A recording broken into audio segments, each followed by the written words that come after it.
ना पर नूतन पदार्थ तेणु मैग्नेशियम ऑक्साइड रूपक धला चूर्ण उत्पन्न होला आकु जदी एटा के मु जदी आकु समीकरण रूप में लिखिबी कोन हबो ना मैग्नेशियम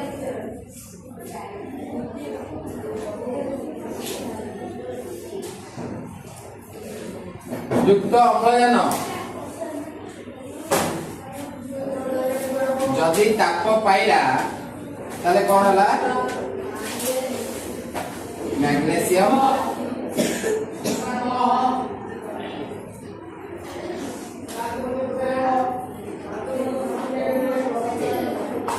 मैं आगुरी जानियो जे प्रथम जोटा देखा जाए तार नाटा ता मझिरे बां पटे प्रतिकारक माने रुहंती डाहाण पटे उत्पादन हुए मझिरे को चिन्ह दिए धीरे धीरे एटा होची कंकाल समीकरण तापरे ताको सांकेतिक रूप में देखा जिवो कोन देखा जिवो सांकेतिक रूप में मैग्नेशियम रो संख्या कोन हला Mg प्लस अम्लजान रो कोन हला अच्छा O2 काई हला O3 काई हला O4 काई हला O1 काई हला मन रखत अम्लजान दुईटी परमाणु मिश्रे गोटिए अणु सृष्टि हुई सेहिति पई अम्लजान दुई पारमाणविक हला